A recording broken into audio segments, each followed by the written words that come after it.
Louvado seja o nome do Senhor Jesus.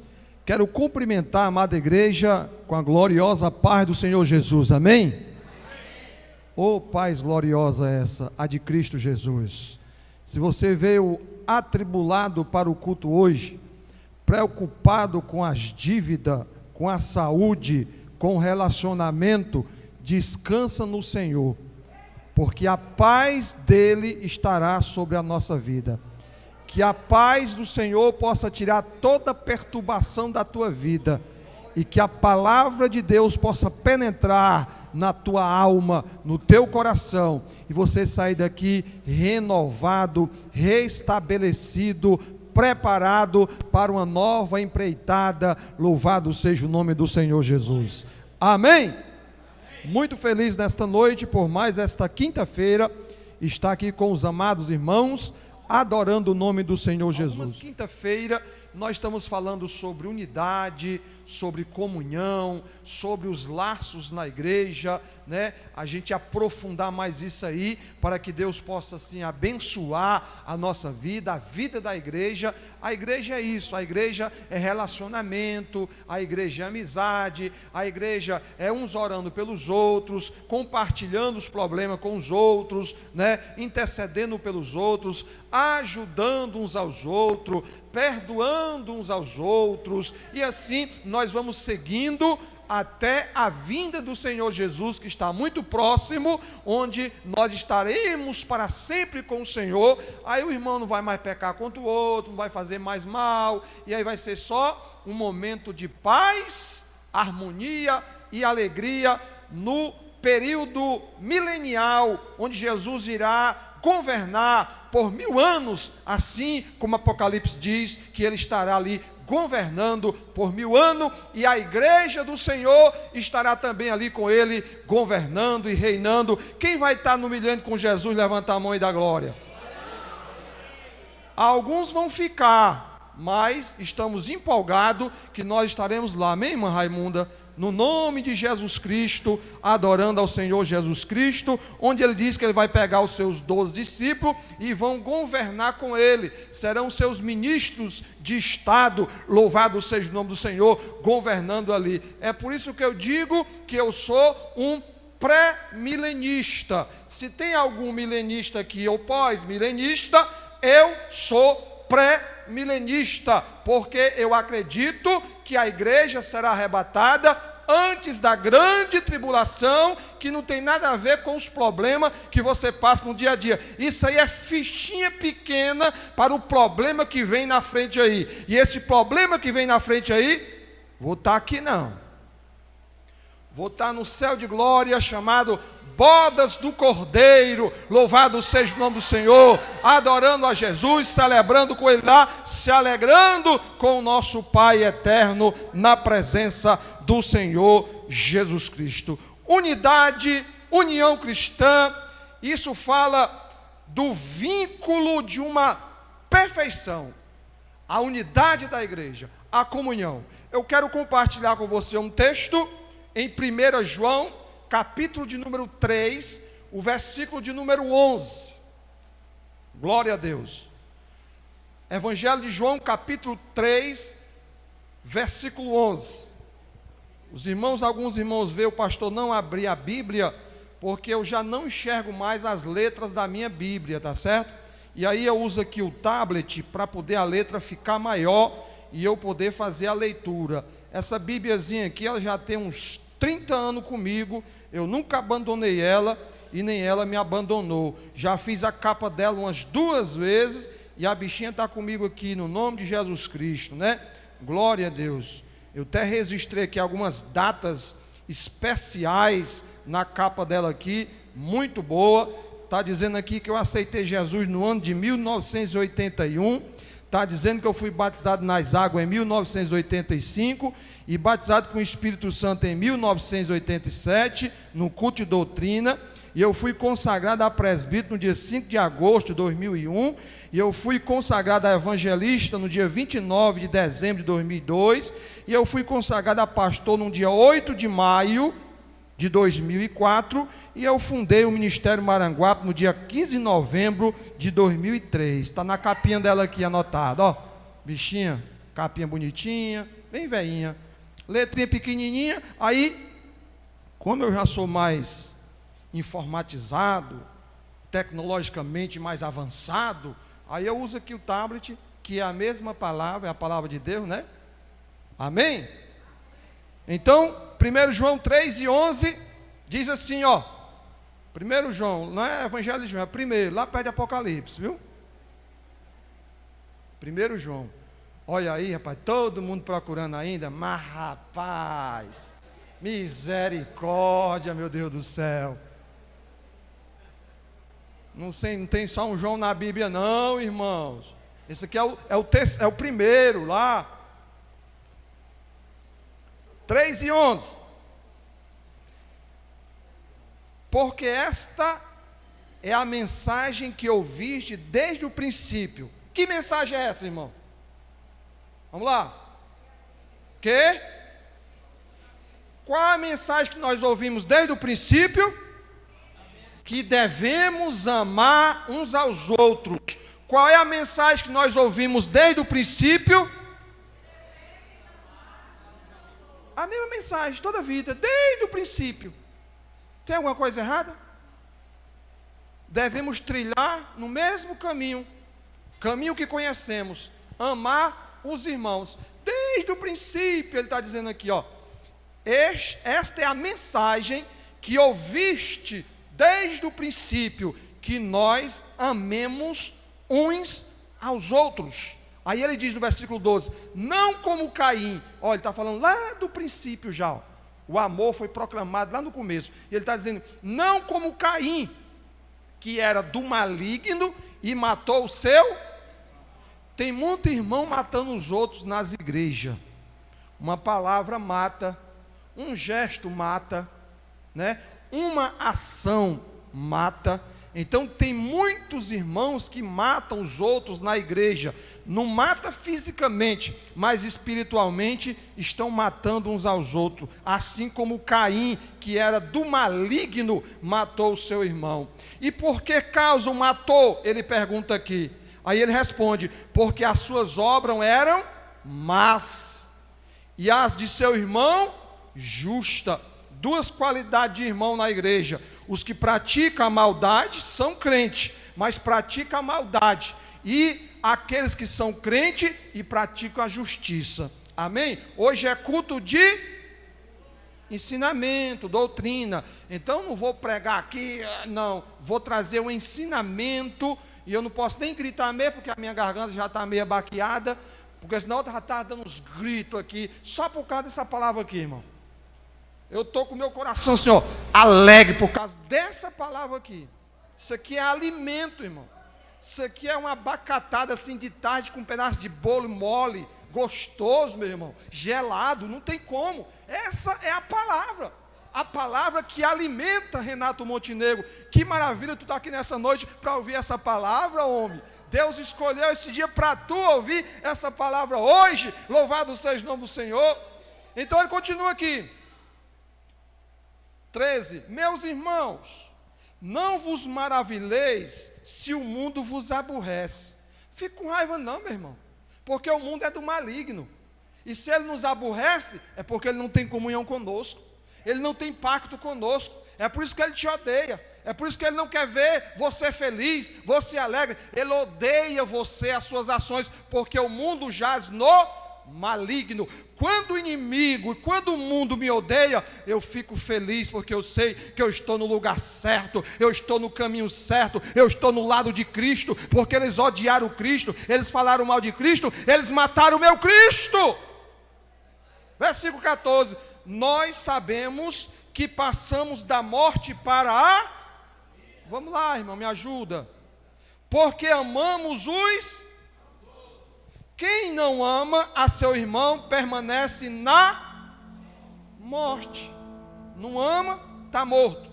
Qualquer que aborrece a seu irmão é homicida, assassino. E vós sabeis que nenhum homicida tem permanente nele a vida eterna. Isso aqui é perigoso, irmão. Isso aqui é complicado. Versículo 16: conhecemos a caridade ou o amor nisto, que Ele deu a sua vida por nós, e nós devemos dar a vida pelos...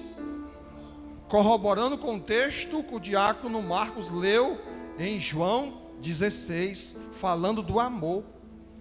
Jesus falou que Ele estava com o Pai, Ele é a videira, o Pai está nele, todo ramo tem que estar nele. Se nós não estivermos nele, vai apodrecer e vai ser cortado. Assim também é o amor que Ele está falando aqui.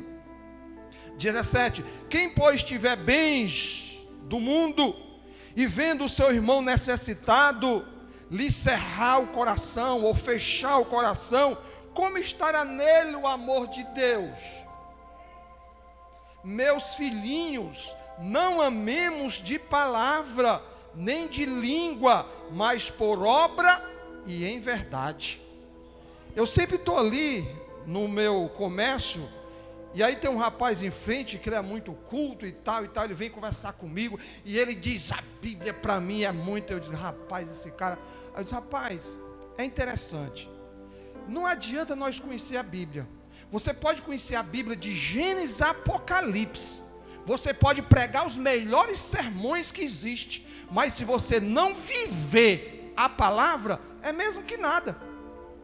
Não adianta você conhecer versículos, você conhecer a Bíblia, a história, até debater, mas se não viver a palavra, se alimentar dela, é mesmo que nada.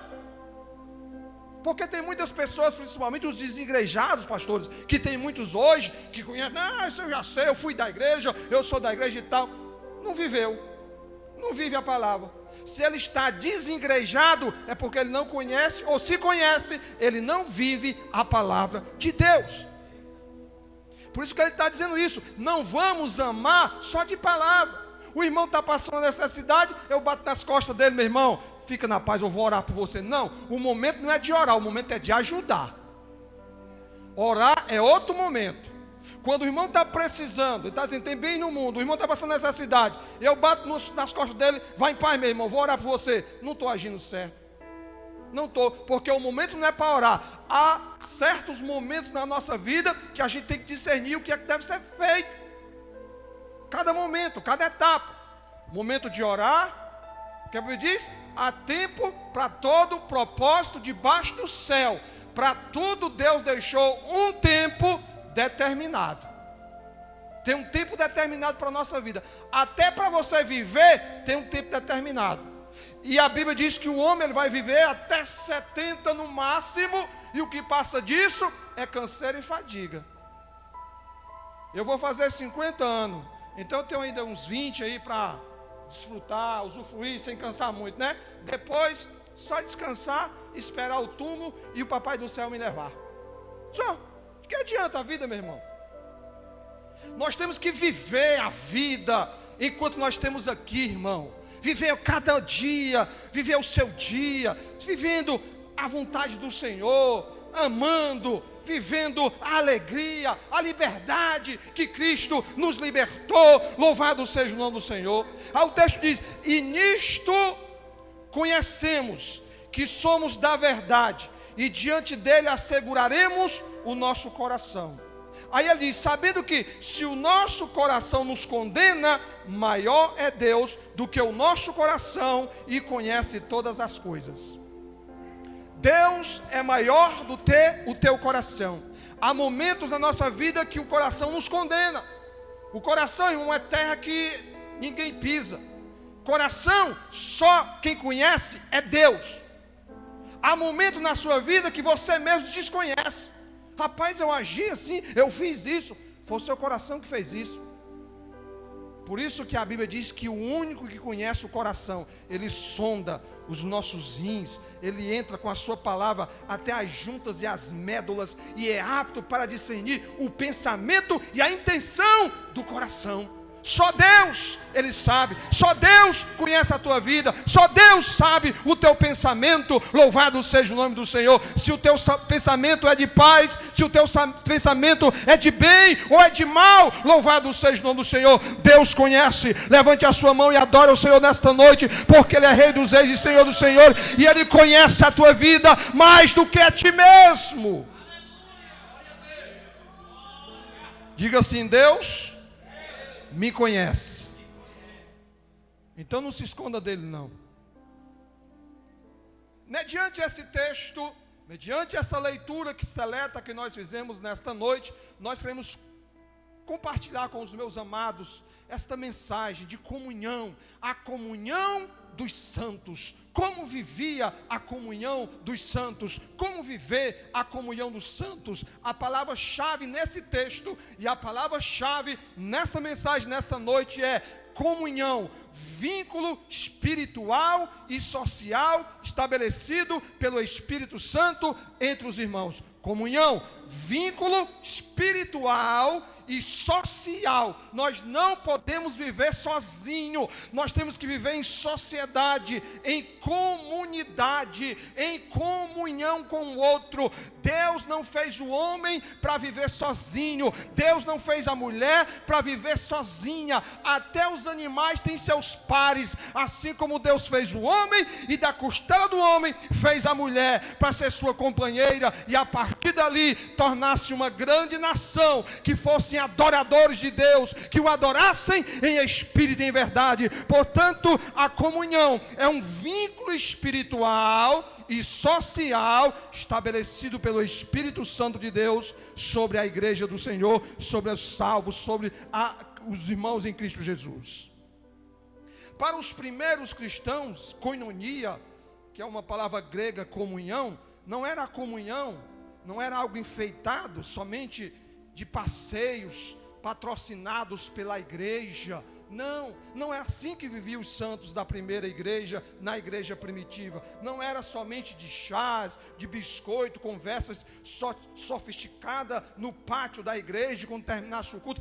Tudo isso é muito bom, mas é muito fraco, é muito pouco. Termina o culto, o irmão senta ali na calçada: Pai Senhor, irmão, Pai Senhor, glória a Deus, amém, que maravilha te ver. Vai para casa, passa 24 horas, 48 horas, 78 horas sem nem ver mais o irmão. A igreja primitiva, a Bíblia diz, todos os dias eles estavam em comunhão. Quando não era no templo de Salomão, era na casa dos irmãos. Ia para a casa de um, ia para a casa de outro, evangelizava um, ganhava outro, se reuniu no templo, se reuniu na sinagoga. Era uma verdadeira comunhão aquela igreja. Louvado seja o nome do Senhor. Era um compartilhar incondicional de suas vidas com os outros membros do corpo, porque eles entendiam que o corpo não podia estar separado, o braço num bairro, o outro braço no outro bairro, a perna num canto, a cabeça não, eles estavam em comum acordo, em unidade, o corpo de Cristo. Quando a igreja se reúne, o corpo de Cristo está presente. Louvado seja o nome do Senhor. Comunhão dos santos, irmãos. A comunhão dos santos implica primordialmente na aceitação plena por nossa parte daqueles que Cristo morreu. Cristo morreu pelo presbítero Augusto, então eu tenho que aceitá-lo ele agora como meu irmão, porque eu faço parte do mesmo corpo. Cristo morreu pelo presbítero David, então o presbítero Augusto tem que aceitar o presbítero David como ele é. Cristo morreu pelo presbítero Renan, eu tenho que aceitar o presbítero Renan como ele é, porque Cristo morreu por ele também. Ele morreu por todos nós somos irmãos, estamos na mesma caminhada. Louvado seja o nome do Senhor. Portanto, uma definição aqui mais comum para nós entendermos, de acordo com o dicionário teológico da CPAD, Claudionor de Andrade, comunhão, diz, dos santos, é o que? É o vínculo espiritual e social estabelecido pelo Espírito Santo entre os que receberam a Cristo como seu único e suficiente Salvador. Quem recebeu a Cristo aqui como único e suficiente Salvador? Deixa eu ver, quem recebeu a Cristo já? Então este vínculo deve existir entre esta igreja. Louvado seja o nome do Senhor. tendo como base o quê? O que é base? A estrutura principal. Tendo como base o quê? O amor. O que é que faz eu ter comunhão com meu irmão? O amor. Ele tem as diferenças dele, eu tenho as minhas, todos nós temos, mas o amor nos une. O amor nos une. É isso que interessa. E tal vínculo faz com que os crentes sintam-se o quê? Ligados no corpo, do qual Cristo é o cabeça. Assim como ele fez a analogia da árvore, ele fez também a analogia do corpo, para que entendesse que nós somos um. Se eu não estiver ligado na árvore, eu estou separado, o meu galho vai ficar seco, porque o caule não transmite a essência, a água que vai nutrir, porque eu não estou ligado no caule, eu não estou ligado na videira, no tronco, então eu vou murchar, eu vou cair, vou fracassar. Então nós temos que estar ligados na videira. E aqui ele fala do corpo. Se o membro, o dedo não tiver na mão, a mão não tiver no braço, o braço não tiver no corpo, ele vai definhar, vai apodrecer, vai ser amputado. Mas se ele tiver, ele vai receber sangue, e os sangues vão correr na veia, por todo o corpo.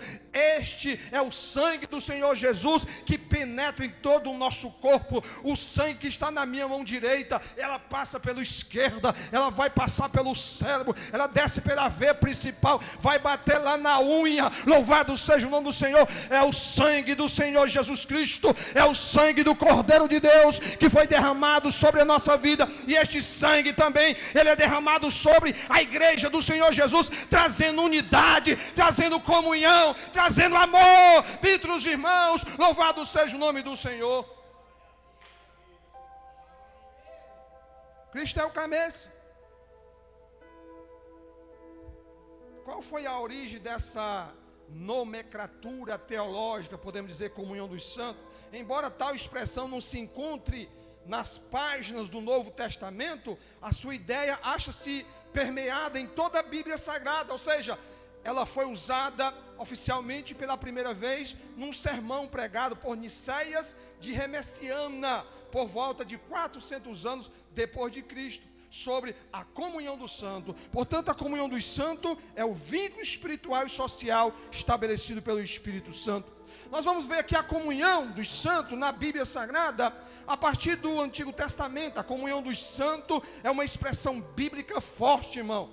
Quer na comunidade de Israel, quer na igreja primitiva. O seu conceito histórico, teológico, não é uma mera definição, é uma prática que leva o povo de Deus a sentir-se como um corpo, a sentir-se como um só. Um só. No Israel antigo, no Antigo Testamento, no momento de emergência nacional, levantavam-se os hebreus como um só homem. Como um só homem. Tem muitos exemplos disso, mas eu vou citar um. O povo de Israel estava olhando para a cultura dos outros povos, cada um tinha o seu comandante, o seu rei, aquele que governava sobre eles. Nós queremos um. Aí o povo foi falar com Samuel. Samuel foi falar com Deus. Deus não se preocupe não, Samuel. Eles não estão desprezando é você não, desprezando é a mim. Eles não me querem como rei deles não. Eu vou dar um rei a ele, um rei. E aí, naquele idas e indas, ele encontra com Saul, procurando jumento do pai. E aí, Deus começa a levantar Saul. E para provar isso, pastores, uma certa feita, os amonitas chegaram e foram guerrear contra o povo de Israel. E aí eles ficaram atribulado, que era uma multidão de soldados muito grande. Aí foi que ele disse: por favor, vamos fazer paz, vamos fazer uma aliança, não faça isso, não destrua nós não. Aí o rei dos amonitas disse: nós fazemos aliança com uma condição. Qual é a condição? Eu pego todos os homens de Israel e vazo um olho de cada um. Todo israelita vai ficar cego no olho. Ficou triste, angustiado. O mensageiro foi levar a mensagem para o povo de Israel. Aí, quando chegou lá a mensagem, o povo de Israel começaram a chorar. Todo mundo vai ser vazado um olho, que coisa. Olha a humilhação que os amonitas queriam para Israel. Olha a humilhação que o inimigo quer para as nossas vidas. O inimigo, irmão, ele quer nos humilhar. Ele quer vazar os nossos olhos. Ele quer nos deixar cego, para nós não seguir Jesus, para nós não seguirmos o caminho. Mas Deus sempre levanta o homem pode ajudar. Louvado seja o nome do Senhor. E aí, neste feito, neste episódio, nesta história, a Bíblia diz que Saul vinha do campo com algumas juntas de boi, e quando ele chegou, ele viu o povo triste, chorando. O que está acontecendo? Por que o povo está triste desse jeito aí? O que está acontecendo? Os amonitas estão vindo aí, um grande exército, e eles vêm para destruir todo Israel. E agora ele quer fazer uma aliança. Se nós nos formos em paz e sermos escravos dele e servirmos ele, ele vai vazar um olho de cada homem. Imediatamente Saul, impulsionado pelo Espírito do Senhor, ele pega um daqueles bois, da junta do boi, degola o boi, mata, corta 12 pedaços, chama 12 homens e leva cada um pedaço desse para as tribos de Israel. E você vai levando uma mensagem e vai dizendo: assim diz Saul e diz Samuel, quem não vir para essa guerra, quem não se posicionar, assim vai ser feito o gado, o animal, a família de todo mundo. Aleluia. Deus levanta homens, embora mais na frente Saul tenha fracassado, mas nessa hora ele estava com o Senhor. E nesse momento aqui, irmãos, o povo, a Bíblia diz que quando ouviram aquilo de Saul, o povo se reuniu como um só homem, e no mesmo dia Saul ajuntou 330.000 homens para guerrear com os amonitas. Isso é unidade, isso é entendimento, isso é força. Agora o pastor dessa igreja diz: irmão, sabe, é o culto da unidade, eu quero todas as congregações aqui.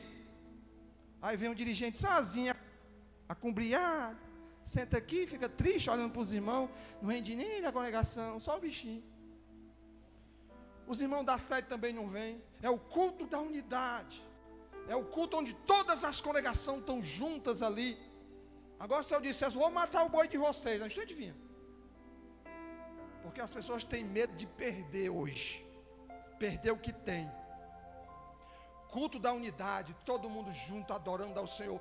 Isso é bom ou não é para Deus, irmão? Quando Ele vê a unidade do seu povo. Uma vez no mês, a gente tira um sábado para reunir toda a igreja num culto de adoração ao Senhor. Aí sim a gente vê o poder de Deus, a bênção de Deus. Mas os irmãos não entendem. Todo mês não se programa, fica fazendo evento, não vai, não vem. Aí no dia do ixi, é culto, né, pastor? Ah, nem sabia. Falta de compromisso para com as coisas de Deus. Para com as coisas de Deus. Vamos nos posicionar, assim como Saul fez com esse povo.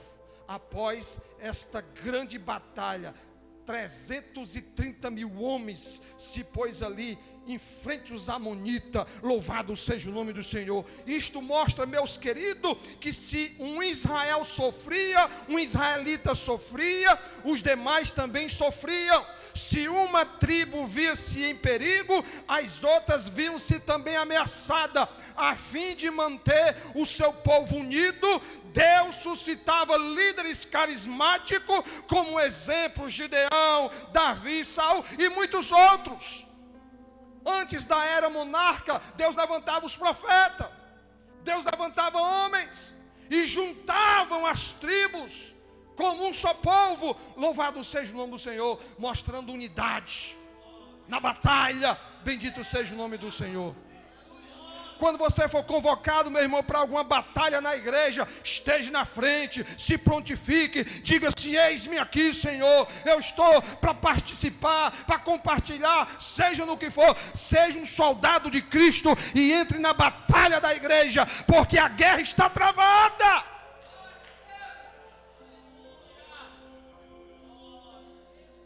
O que é que faz tudo isso, irmão? O amor. O amor pela obra, o amor pelos irmãos, o amor pelas coisas espirituais. Inclusive o amor entre os israelitas era uma relação de lei e profeta. Se eles caíssem e falhassem no amor, a lei chamava eles Eles eram culpados perante a lei, porque não amou o irmão, porque não ajudou o irmão. E os profetas eram levantados por Deus para ir lá e confrontar o erro, porque o irmão não amou o outro.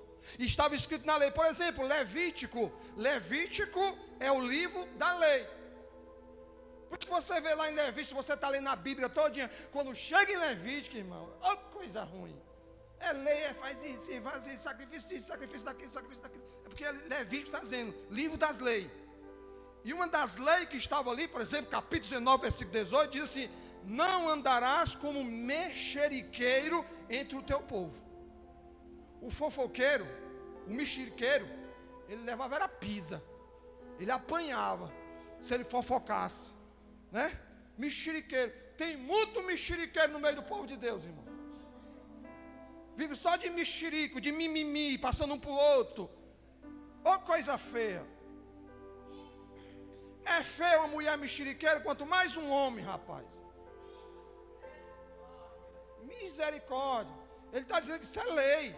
Não entre com mexeriquinho no meio do povo, não. Não te porás contra o sangue do teu próximo. Ele está dizendo, eu sou o Senhor. Não odiarás a teu irmão no teu coração. Ixi. Essa lei aqui fosse para hoje, meu irmão. Tem irmão que passa mal com ódio do outro, fazendo mal a ele mesmo. Aí diz assim: não deixarás de repreender o teu próximo, e por causa dele não sofrerás o pecado. Se eu visse o meu irmão errado e eu não repreendesse ele, o mal vinha para mim. Eu seria culpado. Por isso que ele está dizendo: não deixe de repreender o teu irmão, porque não o pecado dele vai cair sobre ti. Olha como era que era a lei aqui. Não te vingarás, nem guardarás ira contra os filhos do teu povo, mas amarás o teu próximo como a ti mesmo. Esse versículo Jesus mudou um pouquinho. Ele está dizendo aqui: ame o seu próximo como a ti mesmo. Jesus disse assim, ó: amarás o teu próximo como eu amei. Olha a mudança. Jesus, ele amou diferente. Porque tem gente que se mata. Então ele tem coragem de matar outro. Agora Jesus diz: ame como eu amei. O amor de Cristo sobre nós. Os hebreus, irmãos, por exemplo, não podiam emprestar com usura para os seus irmãos. O que é isso? Com juro abusivo. Usura. O Renan que é advogado de tributo. Usura é cobrar com juro abusivo. É por isso que eu sou comerciante, empresário, e nos meus produtos eu boto uma porcentagem pouca, justa, e todo mundo compra lá na Baita. Sabão de qualidade com preço justo. Não boto usura, não boto 100% em cima. 30%, 40%, tá bom, Leandro? 40% o Leandro bota. O Leandro bota 40% nas vendas dele, 20% é para o governo estadual, 30% para o federal, fica no combustível, vai no pneu, aí acaba com nada.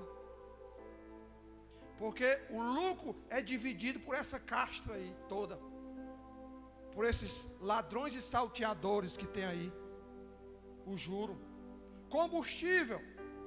Você bota R$50 de combustível. Se você pedir a nota fiscal, vem lá R$50 de combustível, Leandro. Vem lá R$23 de ICMS. 23 vai para o governo estadual. Usura, juro abusivo. Na lei de Moisés e dos israelitas estava dito: não cobre juros abusivos. E aí ele diz assim, o versículo 25 e 36 assim: e quando o teu irmão empobrecer, assim como eu sou pobre, e as suas forças decaírem, então você vai sustentar ele, como vai sustentar o estrangeiro e peregrino entre vocês. Aí diz assim, ó: não tome dele juro, nem ganho, mas do teu Deus terás temor, para que teu irmão viva contigo. Deixa eu beber um negocinho aqui.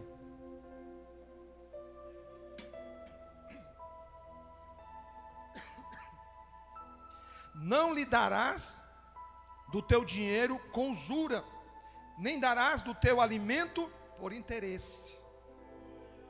O problema hoje das pessoas é que elas fazem as coisas por interesse. Interesse próprios. Para poder conseguir alguma coisa. Aí diz aqui: quando da colheita, era obrigado a deixar alguma coisa para os pobres. As espigas, tinha a primeira colheita, a segunda, mas os rasbiscos ficavam para os pobres ir lá no roçado e colher. Tem um exemplo de Ruth, aquela mulher que saiu de sua terra com seu marido em uma terra distante, e lá o marido morreu, os seus 2 filhos. Aí ela volta angustiada para Israel novamente, terra distante, volta sem um marido e sem uns filhos. E quando ela chega, não tem quem acolha, porque não tem mais marido, não tem mais filho. Aí ela vai para os campos, rabiscar as espigas, tirar um pouquinho para vender, para se sustentar. Só que tinha uma lei que o parente mais próximo podia resgatar aquela pessoa. E aí ela vai para o campo de Boaz. E Boaz era um primo segundo do marido dela. E ela rasbicando por ali, se aproximando, chegou perto de Boaz.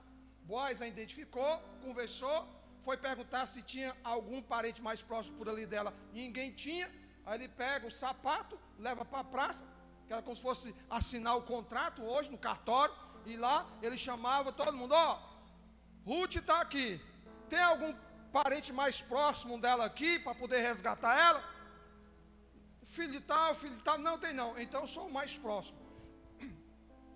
A partir de agora eu estou resgatando Ruth. Ela vai ser minha. E ela não vai mais para os rabiscos pegar espiga. Era a lei do resgate. E foi o que aconteceu com Ruth. Então, queridos, quando a comunhão dos santos em Israel era quebrada, instalava-se uma injustiça social, instalava-se uma opressão, uma violência, e precisava se levantar alguém para poder colocar a casa em ordem, para conter todas essas misérias. Deus erguia os seus profetas, que a Bíblia diz que eles madrugando repreendiam os injustos, buscando conduzir os princípios da lei de Moisés.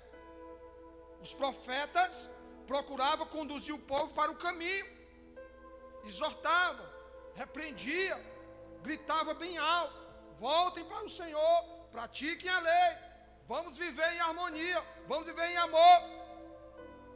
O que é que a Bíblia diz em Jeremias, que foi um grande profeta?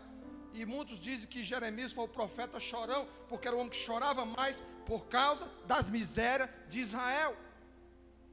Chorava.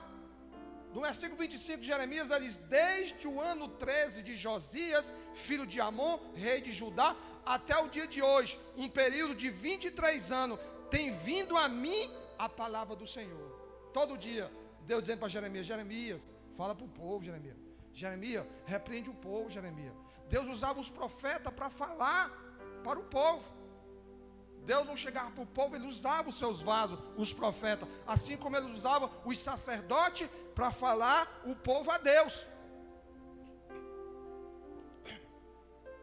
O sacerdote ouvia o povo e levava as lamúrias, os queixumes do povo para Deus.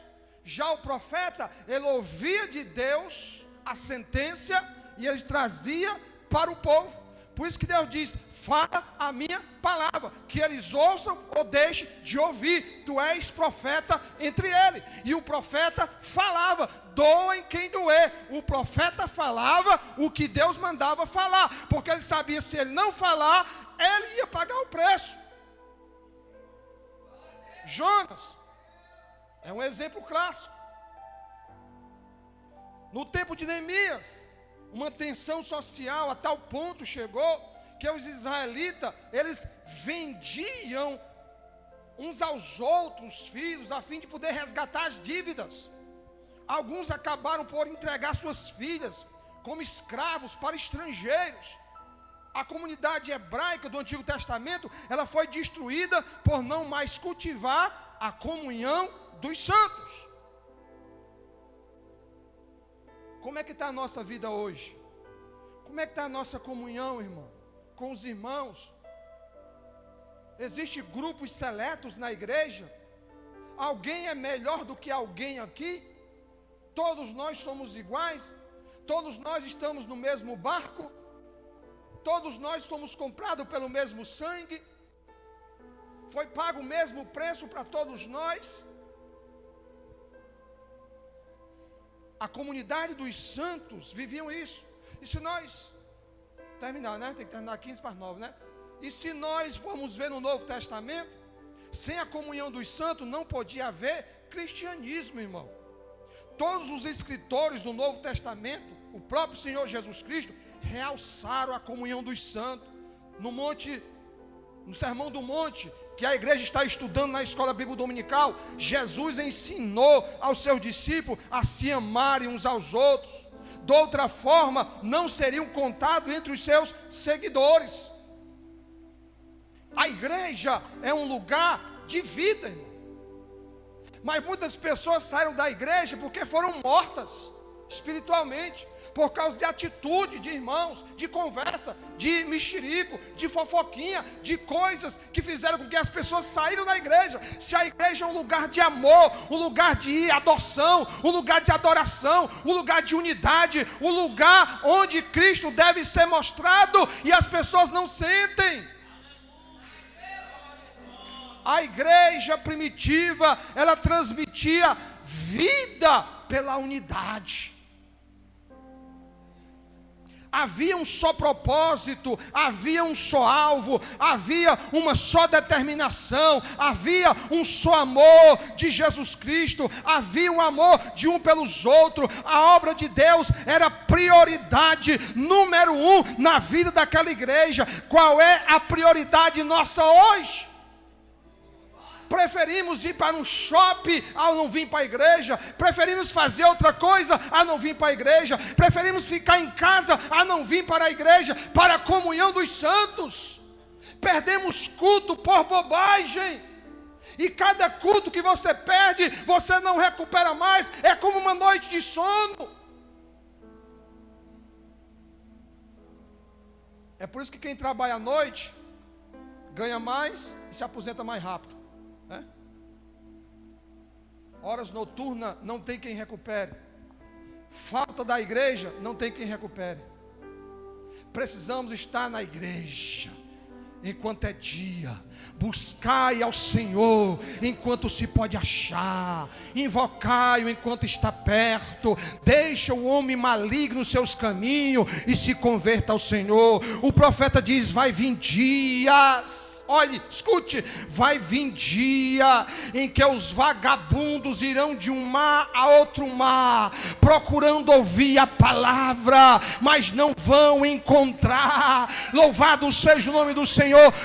Hoje nós temos liberdade de ouvir a palavra do Senhor e de anunciar e de se alimentar, mas pode vir dia em que isto não pode mais acontecer. Despertemos enquanto há tempo, busquemos a presença do Senhor. Adoremos ao Senhor em espírito e verdade. Nesta noite Deus te trouxe aqui para você ser um verdadeiro adorador. Então adore a Ele nesta noite em espírito e verdade. Sinta a presença do Espírito Santo de Deus inundando o teu ser. Saia daqui nesta noite cheio, carregado do Espírito Santo. Abasteça as suas nezinhas, abasteça a sua lamparina, abasteça. Naramá, chorando, cantaramá. Aleluia.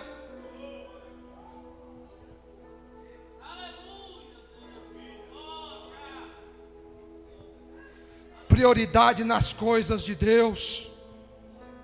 prioridade na vida da igreja.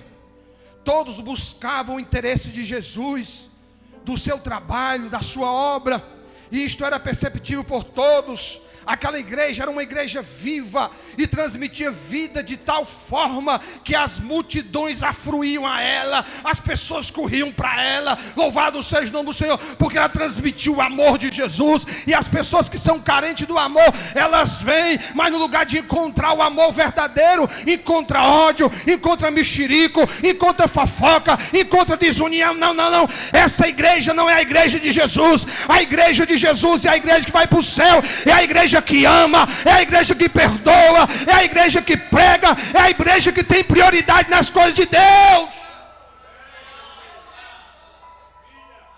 Prioridade nas coisas de Deus. As outras serão acrescentadas. A Bíblia diz: e todos os que criam estavam juntos, tinham tudo em comum, e era um o coração e a alma da multidão dos que criam. E ninguém dizia que coisa alguma do que possuía era sua própria, mas todas as coisas lhe eram em comum.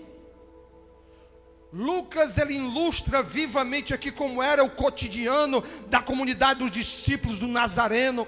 Aliás, um casal morreu fulminado pelo Senhor por haver infringido o princípio básico da comunhão, que era o ofertar, que era o dizimar. Escondeu uma parte, no lugar de dar todo, deu só 50%. Isso já no Novo Testamento, não foi na lei não, irmão, porque ele prometeu e não cumpriu. Tem muitas pessoas que prometem e não cumprem. Você promete, não é para o pastor. Você vai cumprir, não é para o pastor. Essa obra não é de pastor, esta obra não é de homem, esta obra é de Deus. Eles erraram porque eles mentiram para o Espírito Santo de Deus, quando eles confessaram uma coisa e fizeram outra. Tem muita gente na igreja confessando uma coisa e fazendo outra diferente. Nessa noite Deus quer tratar com você. Deus quer dizer para você: seja sincero nas suas palavras, seja sincero nas suas convicções, faça aquilo que você disse que vai fazer.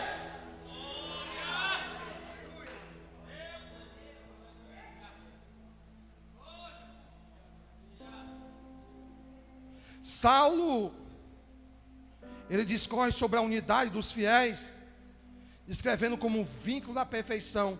Quando ele escreve para a igreja de Colossenses, ou Colosso, ele diz assim: suportando-vos uns aos outros, perdoando-vos uns aos outros. Se alguém tiver alguma queixa contra o outro, assim como Cristo vos perdoou, assim vocês também perdoem. E sobre tudo isto, revesti-vos de amor, que é o vínculo da perfeição. Tiago também, ele critica os cristãos, que apesar de se apresentarem como tais, eram movidos pelo desamor, inspirados pelo preconceito social. Mas a igreja, ela transmitia vida pela comunhão. Aquela igreja possuía uma profunda comunhão com Deus e uns com os outros na oração, no partir do pão. Isso fazia daquela comunidade o lugar mais agradável no mundo. Por isso, meus amados, porque o amor era o sentimento mais forte na relação entre os irmãos.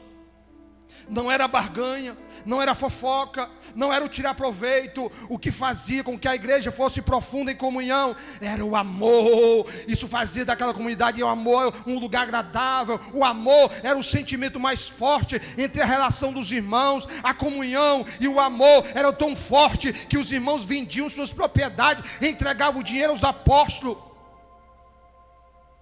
O respeito era grande entre eles. Só que hoje as pessoas tem medo de ofertar para a igreja, dizimar, porque o pastor vive da obra. Tem os mercenários da televisão, das mídias sociais. Eles vão focar naquilo ali, né? Porque um pastor enricou, construiu templo suntuoso com o dinheiro dos irmãos. Aí a igreja que prega a verdade, ela é privada disso. Porque penso que todo mundo é que nem um Bispo Macedo, todo mundo é como o Valdemiro Santiago, todo mundo é que nem o R.R. Soares, todo mundo é que nem o Agênio Druck, todo mundo é que nem o Silas Malafaia. Não. Ainda tem remanescente nessa terra. Aleluia. A comunidade de bens, irmão. A comunhão dos santos era uma doutrina ensinada tanto no Antigo como no Novo Testamento. A igreja de Cristo mostra que pode fazer o amor de Deus em nossos corações funcionar. Um amor, aliás, que se traduz em prática, não em meros conceitos. A comunidade de bens, ela praticava, observava. Nós vemos os primeiros discípulos de Jesus no dia da igreja, quando os crentes, cheios de amor de Deus, vendiam suas propriedades. A história relata isso. Segundo alguns historiadores, a comunidade de bens nasceu entre os essênios, que era uma seita judaica que floresceu durante o período interbíblico. Todavia, não levaram esse seu projeto adiante por causa do legalismo e a falta de amor. Os caras formaram a comunidade, mas não amavam. E aí a igreja pegou isso para ela. E nenhuma outra religião em toda a história da humanidade mantém laços tão firmes de amor como o cristianismo. As 3 maiores religiões do mundo, cristianismo, judaísmo, o budismo, o islamismo, tanto ismo aí no meio do mundo, mas nenhuma é tão forte no conceito da koinonia, comunidade do bem, do que o cristianismo. Para finalizar aqui, nós observamos, pois, como podemos viver em uma plenitude e comunhão dos santos. Como? Como, pastor? Como isso pode ser? Como podemos viver a igreja primitiva? Primeiro, amando uns aos outros. 1 Pedro, tendo em vista o amor fraternal não fingido, amai-vos de coração uns aos outros ardentemente. Segundo, empatizando-se uns com os outros. Tem empatia, irmão. Empatia significa comungar, uma comungação sincera, amorosa, dos sentimentos dos nossos irmãos, conforme enfatiza o apóstolo Paulo. Alegrai-vos com os que se alegram e chorai com os que choram. Só que as pessoas hoje só querem se alegrar, não querem chorar. Terceira coisa, socorrendo os domésticos da fé. Quem são os domésticos da fé? Sem atentarmos à epístola que Paulo enviou aos Gálatas, nós vamos verificar que são aqueles que fazem parte da família de Deus. Por conseguinte, devem eles ser a nossa prioridade máxima, ou seja, os irmãos da igreja. Eu me congrego numa igreja, mas eu dizimo em outra. Eu pego um carnezinho da rádio tal, um carnezinho da televisão tal, eu banco um missionário tal. E aonde tu se alimenta, e aonde tu participa, e aonde tu vive, a tua comunidade, os domésticos da fé, os teus irmãos, tem que ser ali, ó, no teu curral, na tua comunidade, orando pelos outros. A comunhão dos santos pode ser experimentada através do amor mútuo, da empatia, da ajuda aos santos em suas necessidades, orando pelos outros.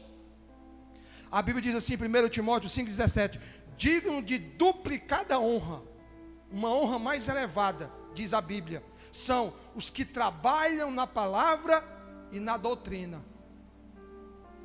O verbo trabalhar, no grego, kopian, tem o sentido de trabalho que conduz à exaustão.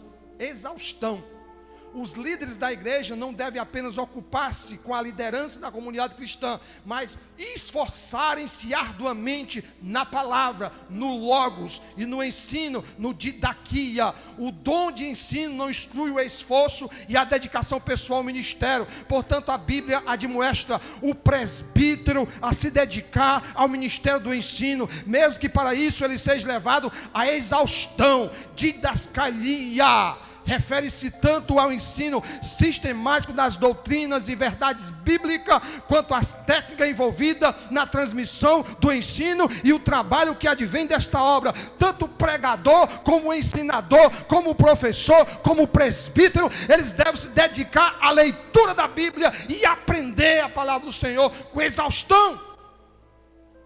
Mas também deve ser honrado. É digno de honra, ele está dizendo. Não vou entrar no outro mérito aqui na questão de ajuda de obreiro, de pastor, porque não tem como, esse momento agora não dá. Então, queridos, não pode haver um cristianismo sem uma comunhão dos santos. Está além de ser o vínculo da perfeição, tornar visível a unidade da fé. Levemos em conta também se a comunhão dos santos, a recomendação que nos fez o Senhor.